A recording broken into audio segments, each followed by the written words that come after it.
मैं चढ़ी ये आए मरना मैं भरे आया नीर गणे जना की वे भी चढ़ी ये आए मरना मैं भरे आया नीर गणे जना की वे भी चढ़ी ये छठी पड़ी मैं चढ़ी ये छठी पड़ी मैं चढ़ी ये आए शिव बाबा ले लई गोद परम धाम मैं ले गया ये आए शिव बाबा ले लई गोद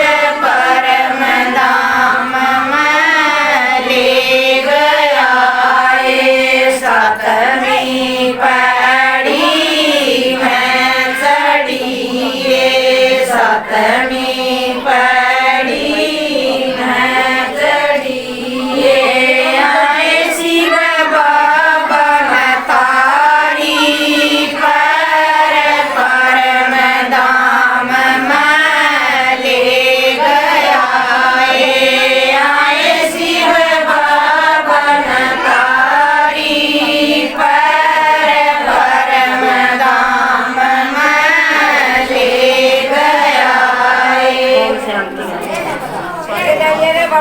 हे भगवान तेरी दुनिया में उजिला गना मेरा ओ मन अपने पास बुला ले सलिया कष्ट तेरा ये कष्ट थानल राजन यार निगल गई खूंटी ये बूंदे की तरबन में उड़ के बातरई ना झूठी ये कष्ट सयात नल राजन यार निगल गई खूंटी ये बूंदे की तरबन में उड़ गे बातरई नाजुकी ये भगवान तेरी दुनिया में उजिला गना मेरा ओ मन अपने पास बोला यो सलिया कष्ट बतेरा ये भगवान तेरी दुनिया में जिला गना मेरा ओ मन अपने पास बोला यो सलिया कष्ट बतेरा ये कष्ट सया तारी चंदन वरयानीच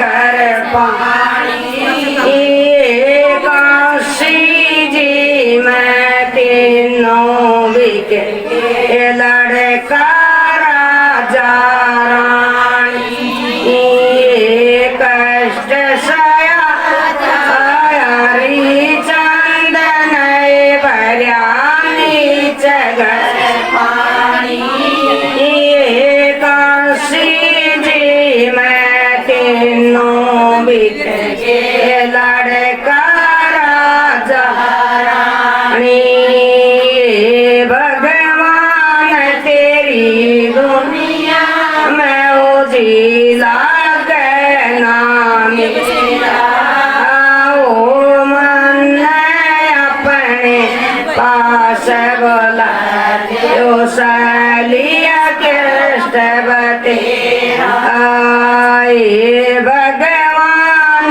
तेरी दुनिया में उजिला गना मेरा ओ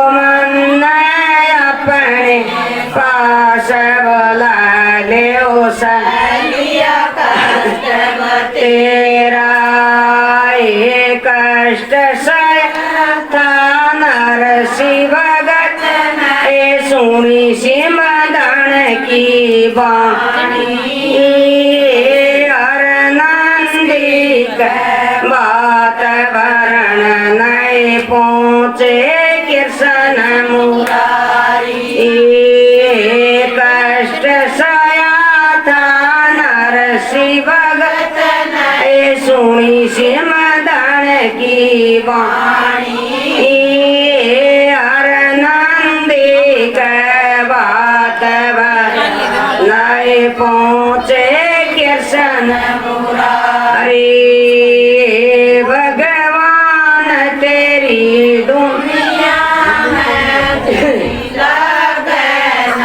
मेरा ओ मन अपने पास वाला ले सालिया कष्ट तेरा आए भगवान तेरी दुनिया में उजिला गना मेरा ओ मन अपने पास बोला ले सालिया कष्ट तेरा ये कष्ट थपलाद भगत है सुनी कमरे की वाणी ये आवे के मैं बच्चे दर्दी वर्षा शीतल पाई कष्ट सया थपलाद भगत ए सुनी कुमरे की वाणी आवे के मैं बच्चे दर्दी वर्षा शीतल पानी भगवान तेरी दुनिया में उजिला गना मेरा ओ मन अपने पास भला ले सालिया कष्टवते। बाप दादा की, शिव बाबा भोलेनाथ की हम सब के लिए बहुत सुंदर मुरली, जिस मुरली में बाबा ने ये कहा कि शुभ चिंतक मणि बन के विश्व को चिंताओं से मुक्त करो। शुभ चिंतक बनो पहले, उसके बाद सब भाई बहनों की जो अगल बगल में हैं, हमारे मित्र संबंधी हैं, उन सब की चिंताएं मिटाओ। कितना बड़ा काम दिया। लेकिन चिंता हम तभी मिटा सकते हैं जब हमारी खुद चिंता मिटी हुई हो, तभी कर सकेंगे ना हम काम। अब मान लो हम खुद तो दलदल में फंसे खड़े हैं और दूसरों को निकालने का प्रयास करें तो बिल्कुल हमें सफलता नहीं मिलेगी, क्योंकि हम खुद दलदल में हैं। तो इसलिए हमें पहले अपने आप को दलदल से निकालना है। पहले हमें खुद के जीवन को ठीक करना है, अपने मन को ठीक करना है। तो अपने मन से हमने क्या सोचना है? शुभ चिंतक, मना पहले शुभ सोचना, अच्छा सोचना अपने लिए। तो बाबा पहले मुरली में वो समझाएंगे हमें, वो हमें ध्यान से सुनेंगे। आज रत्नागर शिव बाबा, रत्नागर शिव बाबा मुरली के द्वारा रतन देते हैं ना बाबा, तो रत्नागर हो गए। आज रत्नागर शिव बाबा अपने चारों ओर के विशेष शुभ चिंतक मणियों को देख रहे हैं। भगवान किसको देख रहा है? जो बच्चे शुभ चिंतन करते हैं, जो शुभ चिंतक है, उनके ऊपर नजर है बाबा की। जो दूसरों के लिए उल्टा सुल्टा सोचते हैं, गलत सोचते हैं, तो बाबा उनकी तरफ नहीं देखता। भगवान उनकी तरफ नहीं देखता। किन की तरफ देखता है? जो अपने लिए भी अच्छा सोचते हैं और दूसरों के लिए भी अच्छा सोचते हैं। एक भाई था, वो चर्च से जुड़ा हुआ था। तो वो वैसे तो ऊपर से तो चर्च का बड़ा वो बना हुआ था भगत। तो उसने अपने एक दिन पादरी को कहा, फादर को, जैसे हमारे पंडित होते हैं ना, उनके फादर होते हैं, उसको कहा कि फादर आप ना एक दिन सिनेमा थिएटर में चलो मेरे साथ, थिएटर में फिल्म देख के आएंगे। तो फादर ने कहा नहीं, मुझे भगवान देख रहा है, मैं नहीं जाऊंगा। कहते नहीं फादर कोई नहीं देखता, एक चोर दरवाजा है थिएटर का, मैं आपको उसमें से ले जाऊंगा, लोग थोड़ी देखेंगे, कुछ नहीं देखते कोई भी, आप चलो चलो आपको फिल्म दिखा के लाता हूँ। तो फादर ने उसको बहुत समझाया पर उसकी समझ में एक ना आया। लास्ट में कहता है फादर देखो आपको मैंने सारे रास्ते बता दिए कि मैं फलाने दरवाजे से ले जाऊंगा, थोड़ा अंधेरा हो जाएगा फिर ले जाऊंगा, मैं आपको बहुत बार कह चुका हूँ, बड़ा अच्छा लगेगा, एक बार थिएटर में फिल्म देखो। अब फादर है, फादर के कुछ नियम होते हैं, हम जैसे मर्यादा में रहते हैं। तो फादर ने उसको बहुत ही गहराई से कहा भाई तू नहीं समझ रहा है, तू नहीं समझ रहा है, लोग चलो देखे या न देखे परंतु मेरे ऊपर भगवान की नज़र हर स्थान पे है, चाहे मैं कहीं भी जाऊं तो मैं उसकी नज़रों में हूँ। आप नहीं समझ रहे, आप इस बात में लापरवाही कर रहे हो कि भगवान मुझे देख रहा है। ये बात मैंने कई साल अभ्यास किया, ये आज की बात नहीं है, मैंने बार बार सोचा और कई सालों से मैं सोच रहा हूँ कि भगवान मुझे देखता है, तो मैं गलत काम कैसे करूँगा। कहानी सुनाते हैं ना, एक गुरु ने शिक्षा देनी थी शिष्यों को। अब शिष्य कहने लगे कि गुरुजी बताओ क्या करना है। अब गुरुजी ने कहा कि मैं आपको 2 कबूतर देता हूँ, एक तेरे को एक तेरे को, तुम जाके और इनकी गर्दन तोड़ देना, लेकिन ऐसी जगह तोड़ के लेके आना जो कहीं ना देखे, कोई ना देखे किस तुम लोगों को। तो दोनों बच्चे अलग अलग दिशाओं में चले गए, अलग अलग दिशाओं में गए तो चलते गए। एक ने तो थोड़ी सी दूरी पे जाने से ही कर दिया उसका बराबर हिसाब, मुंडी तोड़ दी उसकी। तो दूसरे ने खूब दूर तक गया, सोचने भी लग गया कि कहाँ जाऊँ, कहाँ छिपूँ, यहाँ मुझे पंछी देख रहे हैं, यहाँ मुझे पक्षी देख रहे हैं, यहाँ मुझे, उसका मन नहीं मानना। आखिर वो वापस आ गया लौट के, लौटता उसका और चिंतन बदला। अब उसने उसका भी इंतज़ार किया कि दूसरा भी आ गया कि नहीं। तो गुरुजी के पास दोनों पहुँचे, दोनों ने कहा गुरुजी हमने आपने जो आदेश दिया था वो काम कर दिया। तो गुरुजी ने कहा अच्छा कर दिया, बहुत अच्छा किया। पहले से पूछा, कहते तूने कैसे किया। कहते गुरुजी कुछ खास बात ही नहीं थी, मैं तो जाके पीछे थोड़ी सी दूरी पे आपकी झोपड़ी के और कर दिया इसका काम बराबर। दूसरा कहता तूने, कहते मैं तो गुरुजी गया तो हूँ थोड़ी दूरी पे, पर मेरे मन में एक विचार आया कि जहाँ भी मैं जा रहा हूँ मुझे कोई ना कोई तो देख ही रहा है।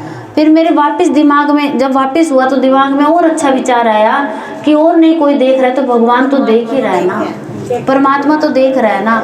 तो परमात्मा जो देखता है तो मैं गलत काम कैसे कर दूंगा। तो गुरु जी ने जो शिक्षा दी, जो अपनी सीट पे बिठाया, तो उसको बिठाया जिसके मन में रहम था, जिसके मन में प्यार था, जिसके मन में सम्मान था। उस जीव जंतु के प्रति भी तो सम्मान चाहिए ना। तो वो यहाँ जब लौट के आया तो गुरु जी को कौन सा शिष्य अच्छा लगा, है ना। वो तो क्रूर वाला शिष्य था जिसके मन में रहम ही नहीं था। उसने माना कहना, लेकिन गुरु जी के कहने का भाव क्या था वो नहीं समझ में आया। बस जो उसने कह दिया हाँ करना है, तो कहता गुरु जी मैंने तो आपका ही कहना मानना, सीट मेरे को क्यों नहीं दी। कहते मेरे कहने का भाव क्या था उसको समझना था, वो भाव समझना होता है इंसान को, है ना। इसलिए भगवान की नज़र किन बच्चों पे जाती है, जो बच्चे अच्छा सोचते हैं, जो बच्चे शुभ सोचते हैं सभी के लिए, जो बच्चे हर एक के लिए भला करते हैं। उनके ऊपर किसकी नज़र है, परमात्मा की नज़र है। देखो मेरी मीठी मीठी माताओं बहनों, अगर हम दुनिया में भी कहते हैं कि घोड़े से गिरा हुआ भी उठ जाता है, हाथी से गिरा हुआ भी उठ जाता है, बैल से गिरा हुआ भी उठ जाता है, परंतु जो भगवान की नज़र से गिर जाता है वो कभी नहीं उठ पाता है। इसलिए भगवान की नज़र मीन्स भगवान की आज्ञा, भगवान की बहुत बड़ी आज्ञा है ये कि बच्चे तुम दूसरों के लिए अच्छा सोचो, किसी का बुरा ना करो, हर एक का करो तो भला करो। रत्नागर शिव बाबा मणिया, रत्नागर शिव बाबा की मणिया, मणिया बोलता बाबा आत्माओं को, हम बाबा की मणिया हैं। आज विश्व में, सारे संसार में अपनी शुभ चिंतक किरणों से प्रकाश कर रही हैं, क्योंकि आज की इस आर्टिफिशियल चमक, बनावटी चमक वाले संसार में सभी आत्माएं चिंतामणि हैं। सभी आत्माएं कौन हैं? चिंतामणि है। आज के इस चमक दमक के संसार में थोड़े दिन तो खुशी रहती है हर चीज की, पर थोड़े से टाइम के बाद फिर उदासी आ जाती है ना।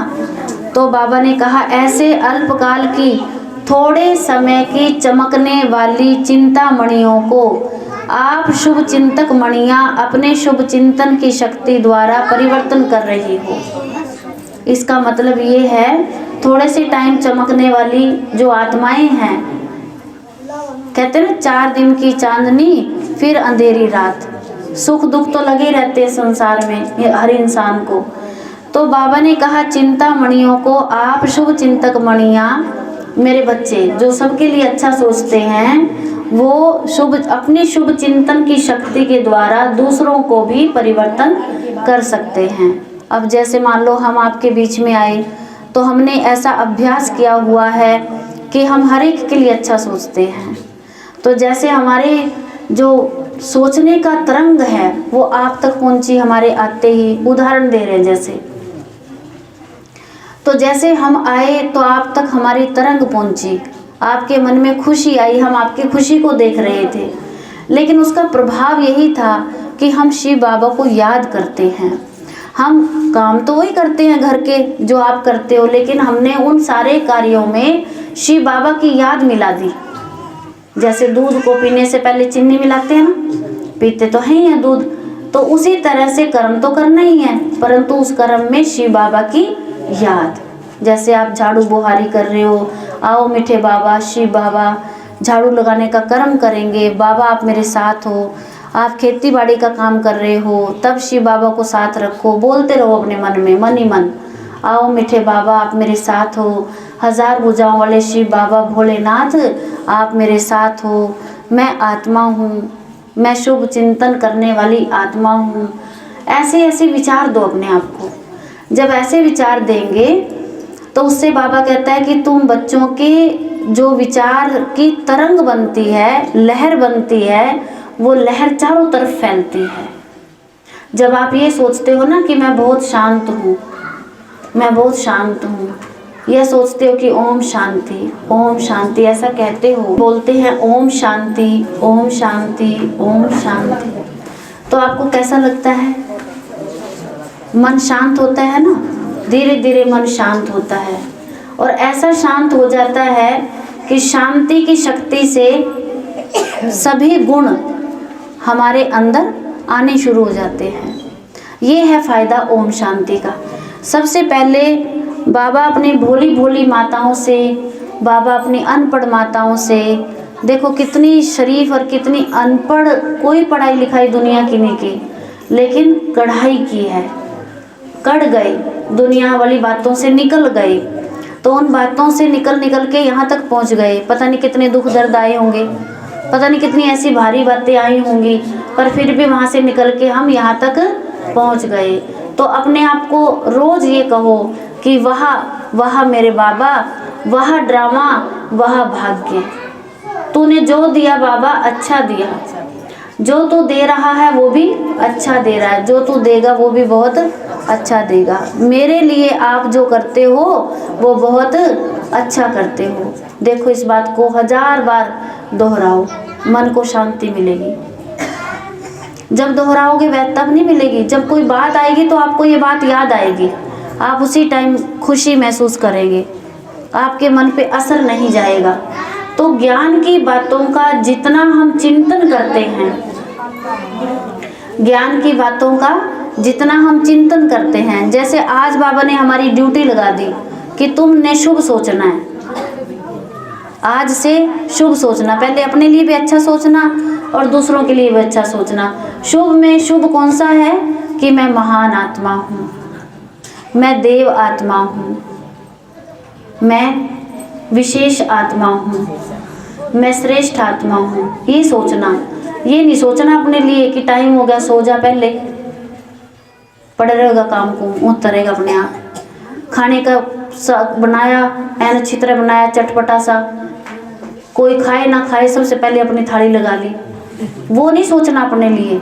अपने कपड़े लत्ते के बारे में नहीं सोचना, अपने सोने के बारे में नहीं सोचना, अपने खाने के बारे में नहीं सोचना। अच्छा सोचना मीन्स शुभ चिंतन। ये तो स्वार्थ का चिंतन है, ये तो देह का चिंतन है। बाबा ने कहा आत्मा का चिंतन करना है। कौन सा चिंतन करना है हमने? अपनी आत्मा का, देह का नहीं। देह खाना कौन खाएगा? देह। आत्मा तो खाना खाती नहीं है। आत्मा को तो ये शरीर भोजन जो है करता है, आत्मा इसको कराती है शरीर को। आत्मा इस शरीर को सुलाती है, आत्मा इस शरीर को स्नान कराती है, आत्मा इस शरीर को कपड़े पहनाती है, आत्मा इस शरीर को सारे इस शरीर से काम लेती है। करती तो आत्मा है, पर आत्मा अपने लिए तो कुछ भी नहीं करती। ये स्थूल की चीज़ें तो शरीर से संबंधित है। लेकिन कई जगह हमारी जो सोच है वो शरीर से जुड़ी हुई है। समझ रहे हो ना सभी? तो हम शरीर के लिए करते हैं, अपना आपा, मेरा बेटा, मेरी बेटी, मेरा धन, मेरी ज़मीन, मेरा जायदाद, मेरी सब कुछ नहीं, उसके बारे में नहीं सोचो। वो तो भाग्य में जो होगा ना, जो भाग, उसके लिए तो ये सोचो जो मेरे भाग्य में है वो भाग कर भी आ जाएगा। जो मेरे भाग्य में है वो भाग कर भी आ जाएगा, और जो मेरे भाग्य में नहीं है वो मेरे पास जो रखा वो भाग कर चला जाएगा। वो भाग जाएगा, पता नहीं चलता इंसान के भाग्य का किस टाइम भाग जाए। तो इसीलिए निश्चिंत स्थिति जियो। अभी मैं ये छोटा बेबी देख रही हूँ माता जी की गोदी में, आराम से जब नींद आई तो सो गया। कैसी स्थिति है? निश्चिंत स्थिति है, बहुत निश्चिंत स्थिति है। और उसको पता है कि मैं अपनी दादी की गोद में हूँ, तो निश्चिंत होके सो गया। और आज हम सबको चारपाई में लेटने के बाद घंटों घंटों नींद नहीं आती है ना। तो इसका मतलब हम चिंता करते हैं।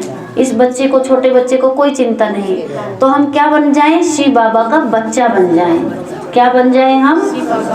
शिव बाबा का बच्चा। ये है शुभ चिंतन कि मैं शिव बाबा का बच्चा हूँ। शिव बाबा मेरे मीठे बाबा, आप जो करेंगे मेरे लिए, मुझ आत्मा के लिए जो आप करेंगे वो अच्छा करेंगे। बाबा तेरे हाथ में है। होएंगे निश्चिंत हमारी गुलियाना वाली माताएं, है ना? निश्चिंत रहेंगे ना। निश्चिंत होकर नींद अच्छी गहरी लो।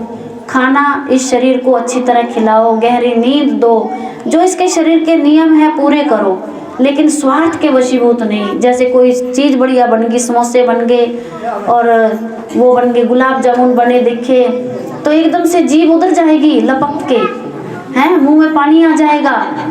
वो काम नहीं होना चाहिए। इसका मतलब हम अपने कर्मेंद्रियों के गुलाम हैं। अभी तक हमने अपने कर्मेंद्रियों को जीता नहीं है।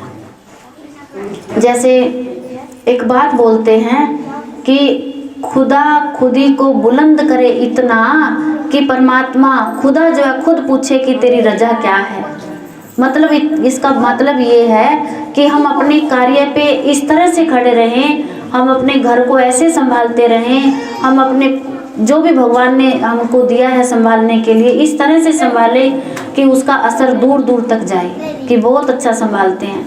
आए गए को संभालना, अपने घर को संभालना, अपने तन को संभालना, हर चीज़ से आपको अपने को संभालना है ना। चिंता नहीं करनी। आज से क्या करना है? चिंतन करना है। गलत काम करने से पहले खुद सोचो 1000 बार कि परमात्मा मुझे देख रहा है। कौन देख रहा है?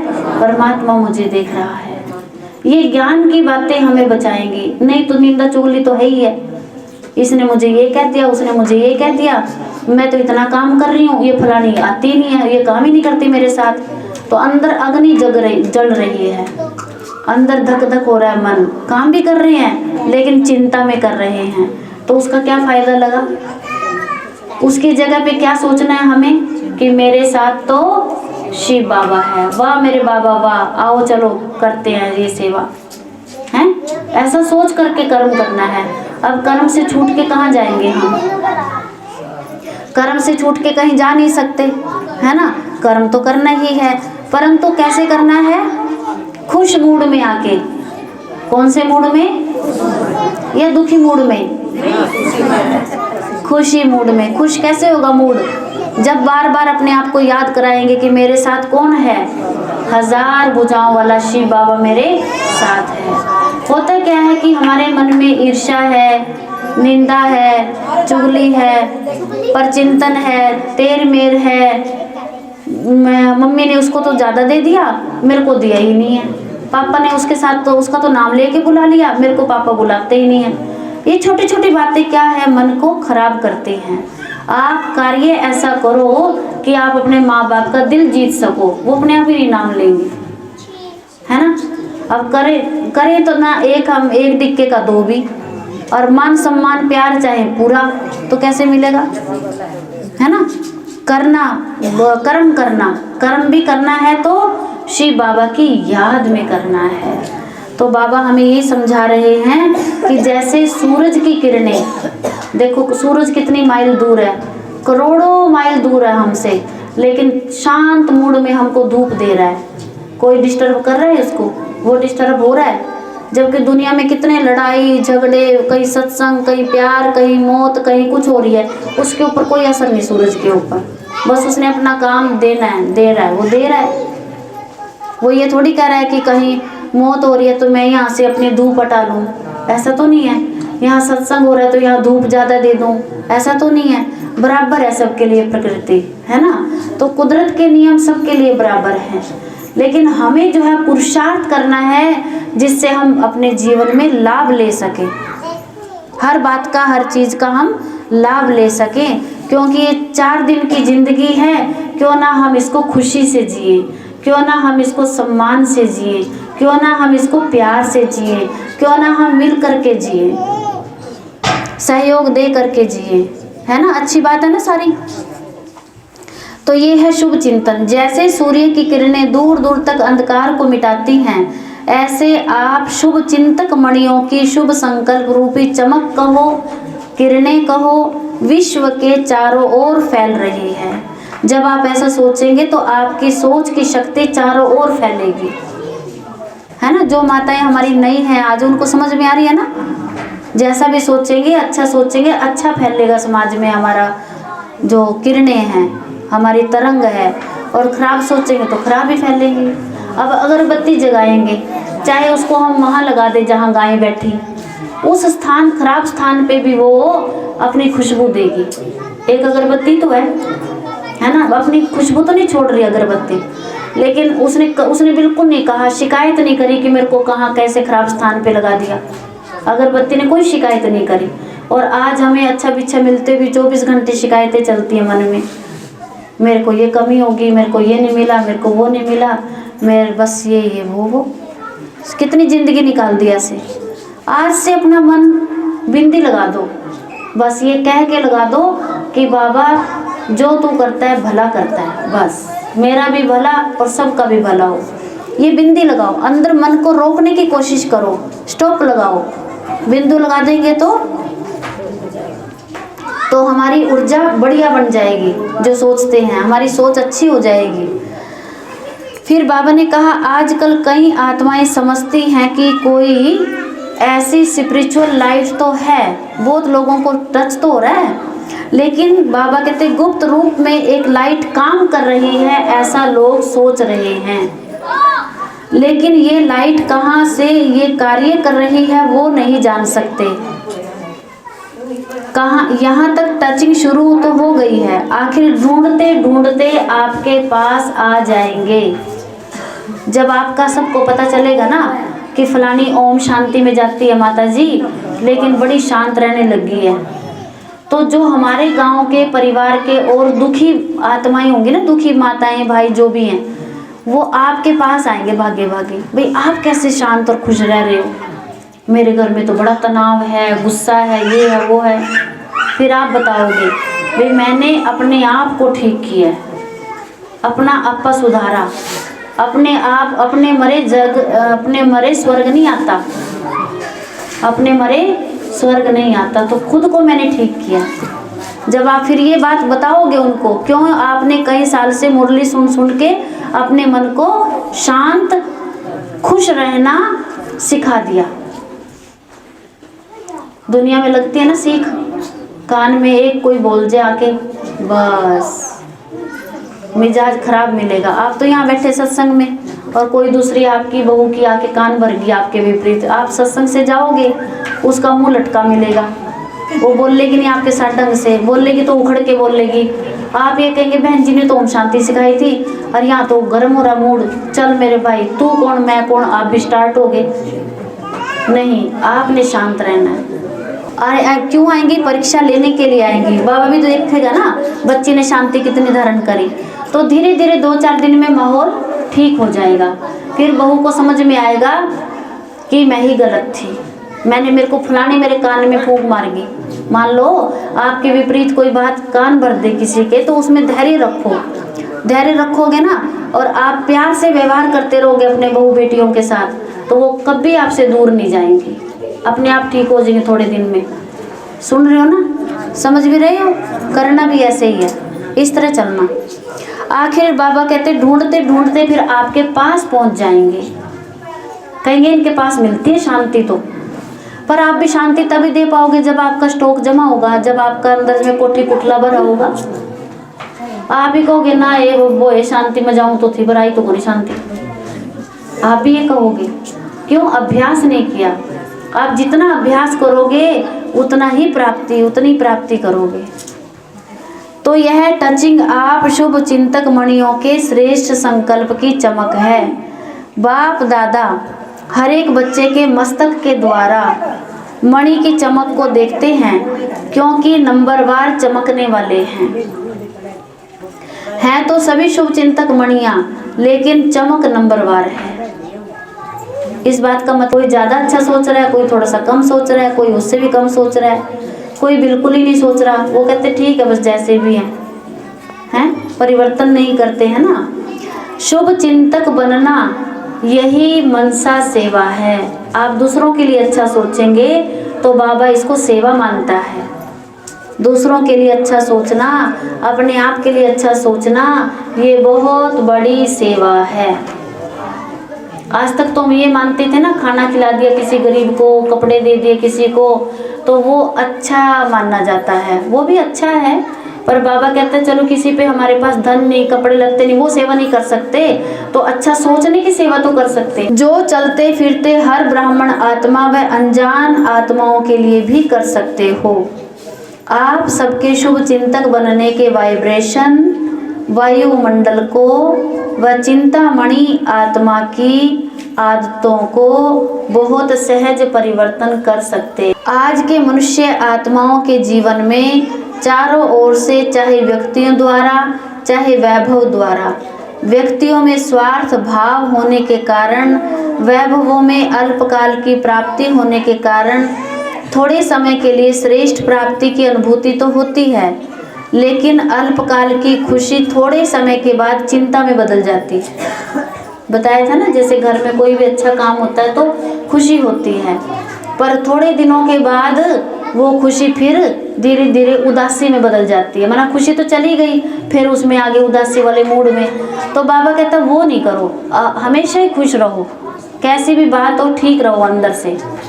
ये नहीं कि किसी का शरीर छूट कर आप वहाँ दांदरे पाड़ने लग गए, ऐसा नहीं करना, लेकिन स्थिति ठीक रखने मन की। भाव ये अर्थात वैभव और व्यक्ति चिंता मिटाने वाले नहीं, चिंता उत्पन्न कराने के निमित्त बन जाते हैं। ऐसे कोई ना कोई चिंता में परेशान आत्माओं को शुभ चिंतक आत्माएं बहुत थोड़ी दिखाई देती हैं। चिंता में परेशान आत्माएं ज़्यादा हैं और अच्छा सोचने वाले लोग कम हैं। तो ये सोचो कि अंधेरा ज़्यादा है, रोशनी कम है।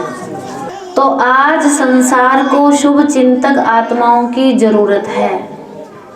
आज सारे संसार को भी अच्छा सोचने वालों की ज़रूरत है। सुन रहे ना माता जी? इसीलिए आप शुभ चिंतक मणियाँ व आत्माएं सारे संसार को अति प्रिय हो। जब संपर्क में आ जाते हैं तो अनुभव करते हैं कि ऐसे शुभ चिंतक दुनिया में कोई दिखाई नहीं देते। जब आपके संग में बैठते हैं तो महसूस करती है हर आत्मा भी ये बहुत अच्छा सोचते हैं। सदा शुभ चिंतक रहें, इसका विशेष आधार है शुभ चिंतन। जितना आप अच्छा अपने लिए सोचोगे उतना ही आप दूसरों के लिए भी अच्छा सोचोगे, ऐसा बाबा कह रहे हैं। जिसका सदा शुभ चिंतन रहता है अवश्य वह शुभ चिंतक है। अगर कभी कभी व्यर्थ चिंतन व पर चिंतन होता है तो सदा शुभ चिंतक भी नहीं रह सकते। दूसरी स्थिति है ये, कभी खराब सोच आ गई मन में, कभी ठीक आ गई, कभी खराब आ गई, कभी ठीक आ गई, तो बाबा कहते हैं उसको सदा शुभ चिंतक नहीं कहेंगे। हाँ, लेकिन उसको ठीक करना आएगी, वैसे अभी भी आएगी, पर उसको ठीक करना हमारा काम है।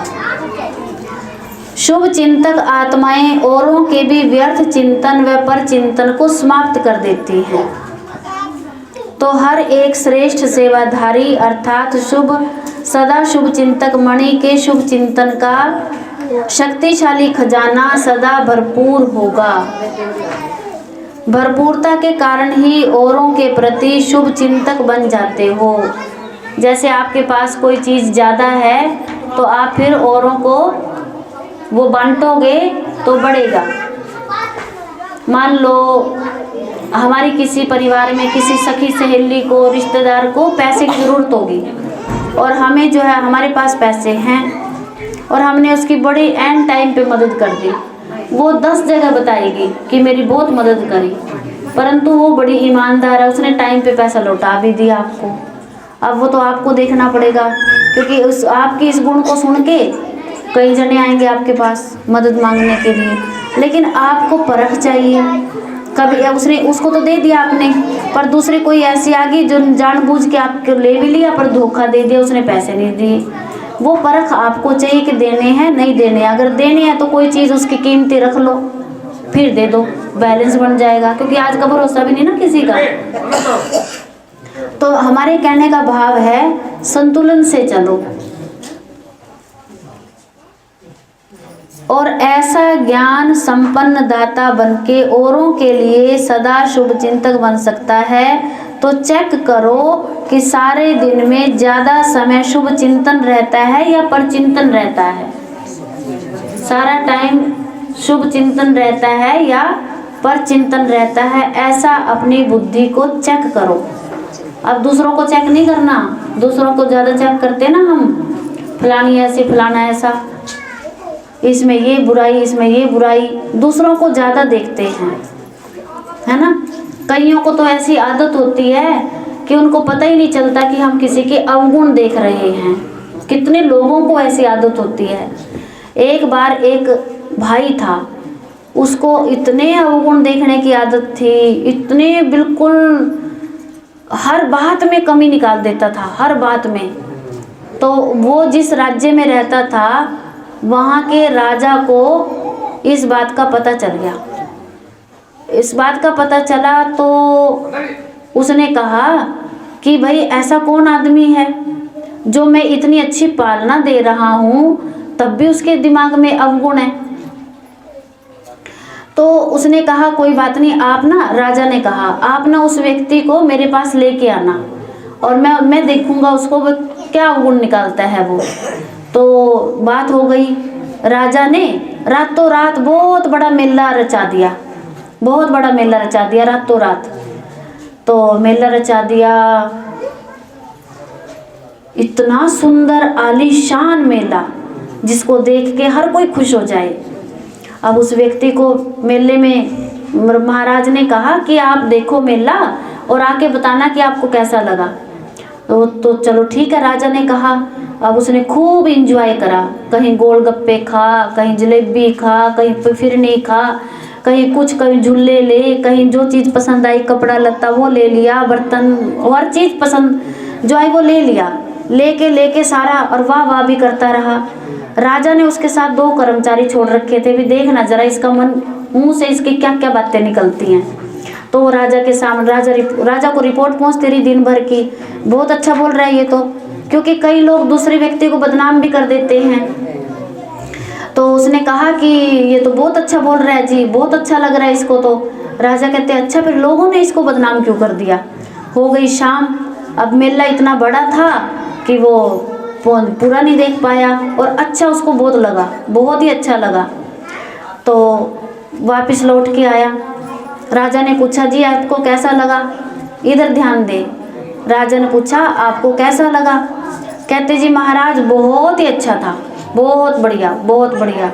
तो कहते फिर क्या हुआ। पर महाराज ये तो बताओ इतना बड़ा रचाने की जरूरत क्या थी।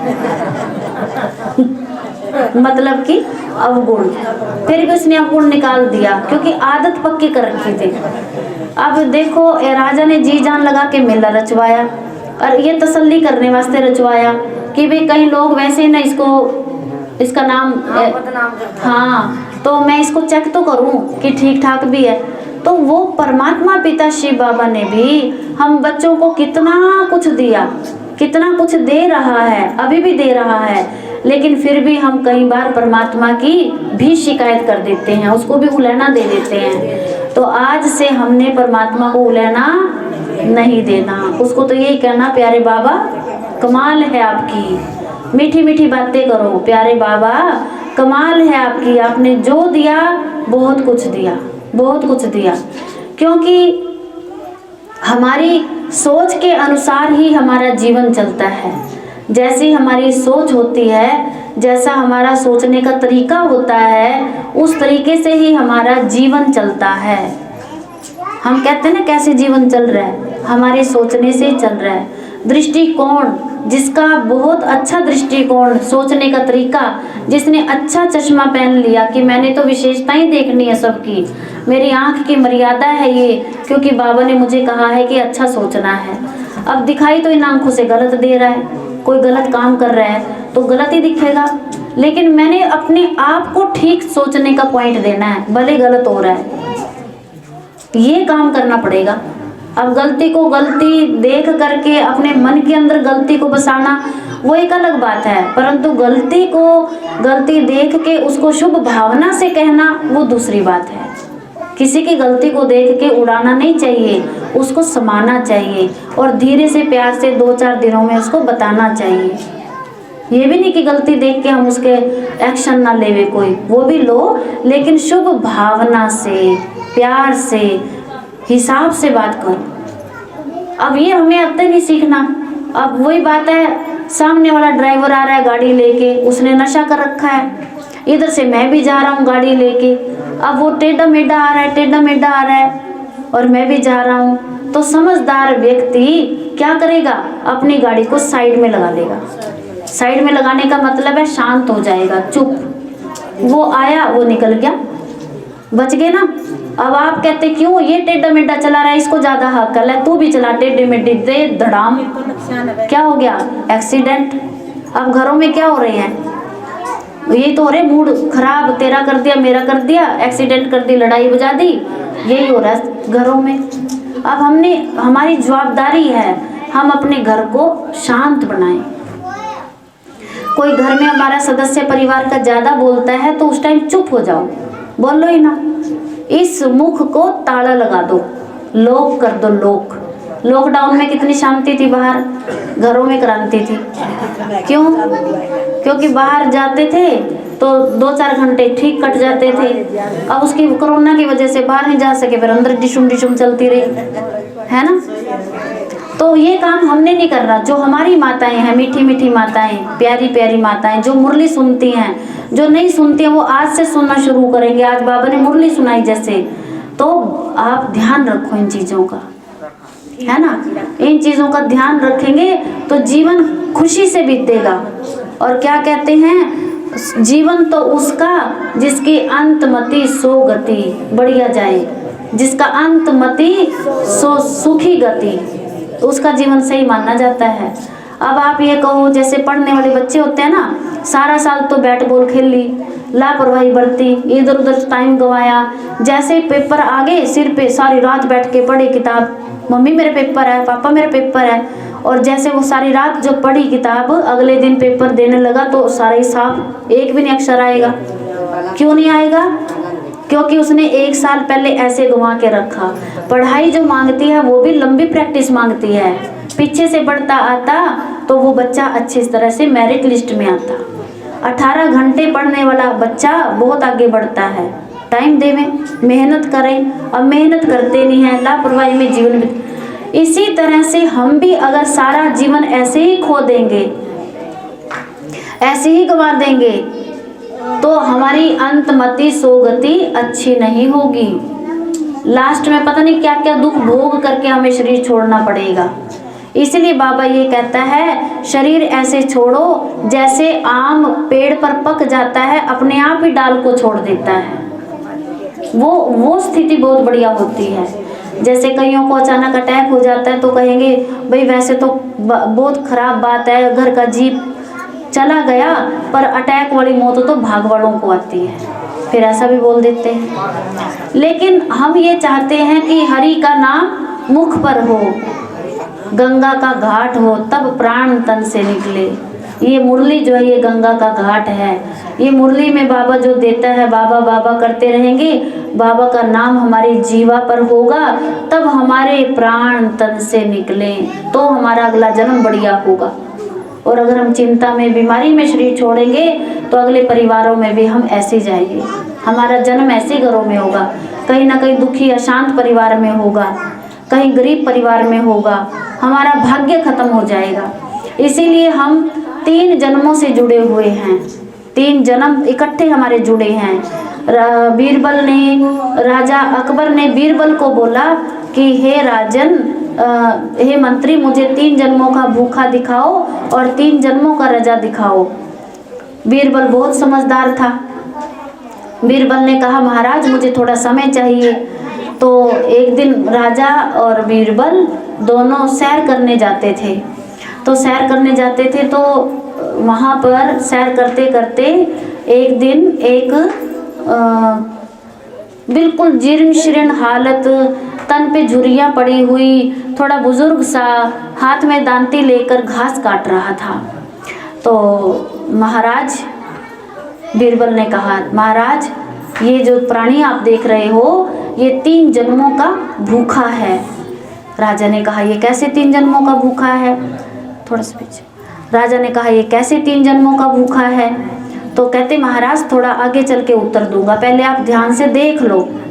ये 3 जन्मों का भूखा है, ये आपका उत्तर है। 1-2 क्वेश्चन किए थे ना अपने, दूसरे का आगे चल के दिखाऊंगा। और थोड़ी दूरी पे गए, एक सेठ साहब दान कर रहा था, लंबी लाइन थी दान लेने वालों की, वो दान कर रहा था। तो करते करते वो जो खुशी थी सेठ के चेहरे पे, राजा ने उसको वो भी दिखाया। महाराज ये 3 जन्मों का रजा है। कहते वो कैसे? कहते अब मैं आपके प्रश्न का उत्तर देता हूँ कि जो वो पीछे व्यक्ति हमने देखा था उसके पास पिछले जन्म में भी कुछ नहीं था, तो उस कुछ नहीं कर पाया, तो इस जन्म में भी उसको ये ऐसा ही जन्म मिला। साधारण मेहनत करता है, 1 रुपये की मेहनत करता है, 10 पैसा प्राप्त होता है उसको, मेहनत ज़्यादा प्राप्ति कम। और जब वो अभी कुछ नहीं कर रहा है तो अगले जन्म में क्या होगा? निश्चित है उसका अगला जन्म भी ऐसे ही जाएगा। लेकिन जो सेठ आपने देखा है उसने पिछले जन्म में भी खूब दान किया और निस्वार्थ भाव से दान किया और बड़े प्यार से उसने लोगों की पालना करी। कहीं पे उसने किसी से उम्मीद नहीं रखी कि मैं किसी को दे रहा हूँ तो कोई मुझे भी दे। उम्मीद रख के भी कोई काम नहीं करना चाहिए, उम्मीद रख कर भी कोई काम करना नहीं चाहिए। तो तभी हम दुखों से बचते हैं, हम खुशी में तभी आते हैं, किसी से उम्मीद नहीं करनी होती। तो फिर कहते अभी उसने दान पुण्य किया, बहुत प्यार से पालना करी पिछले जन्म में, जहाँ भी वो था, जिस घर में था, बड़ा मान सम्मान से उसने घर को रखा, अपने सब जन को रखा, तो उस भगवान ने उसको इस जन्म में भी दिया। और जब वो इस जन्म में हम देख रहे हैं उसके चेहरे पे कितनी खुशी थी, तो अगले जन्म में भी इसका बहुत बड़ा भाग्य बनने जा रहा है। राजा की आंख खुल गई, बात तो सही है ना। तो ये संगम युग जो है, ये संगम युग का हमारा जन्म, ये जन्म जो जन्म आपने ले रखा है ना, जिस शरीर में आप बैठे हो, ये हीरे जैसा जन्म है। ये कौन सा जन्म है? हीरे जैसा। इसीलिए कहा कि हीरा जन्म अनमोल रे, माटी में ना रोल रे। माटी में ना रोल का मतलब है कि अपने लिए जी के मत जाओ, संसार के लिए कुछ करो, विश्व के लिए कुछ करो, समाज की भलाई के लिए कुछ करो। बाबा तो ये भी नहीं कहता कि तुम्हारे पास तन मन धन तुम ये ऐसा कुछ लगाओ। बाबा तो ये कहता है कि सबके लिए अच्छा सोचो, बस ये तो कर सकते हैं ना, इसमें तो कोई खर्चा नहीं लगता है ना। सभी के लिए अच्छा सोचे। कोई हमसे नाराज हो गया हो या हम किसी से नाराज हो गए हो तो आज ही माफ़ी मांग ले या उसको माफ़ कर दे, क्योंकि भगवान जो है रात को जो रात को सबको माफ़ करके सोते हैं वो सुबह तक परमात्मा से बहुत कुछ प्राप्त करते हैं।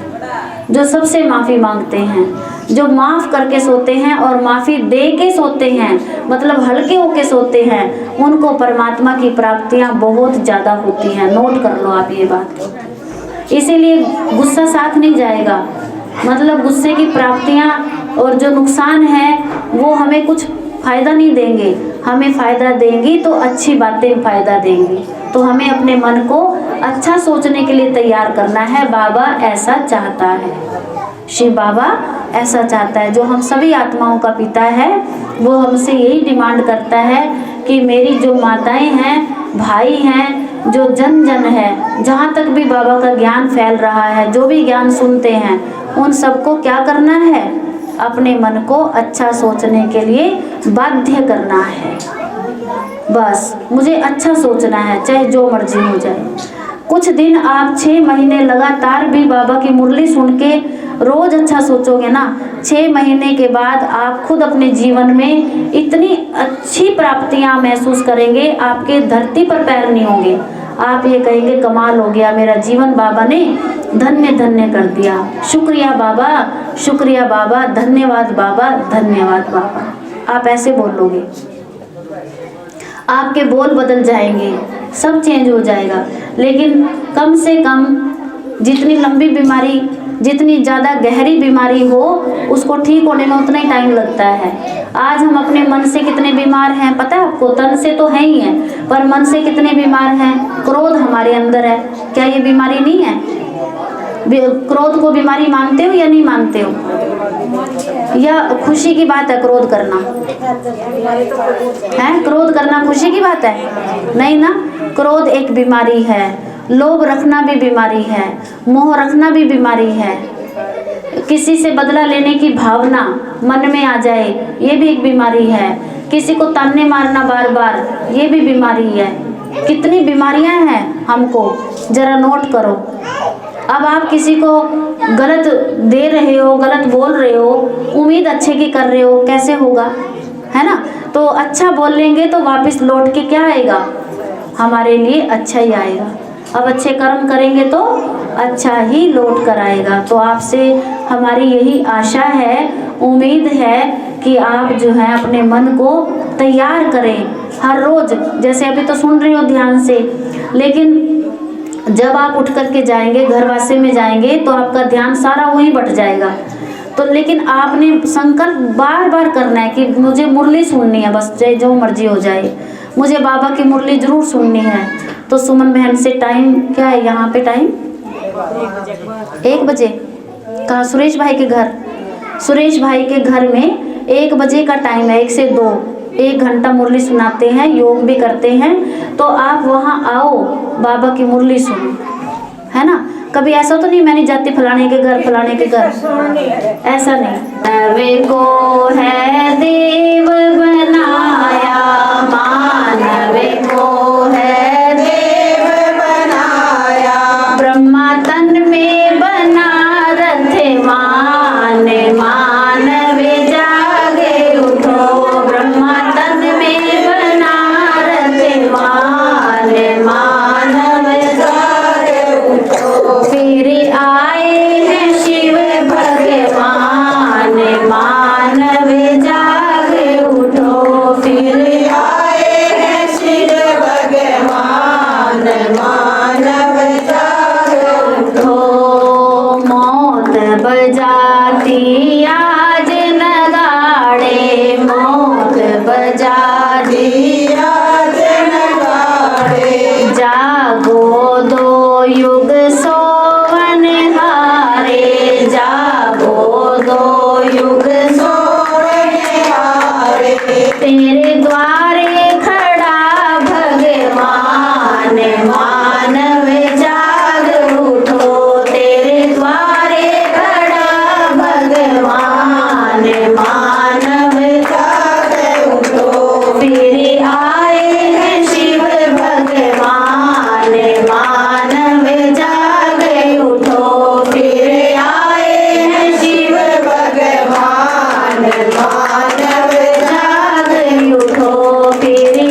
मानव जाग उठो, आए हैं शिव भगवान, मानव जाग उठो।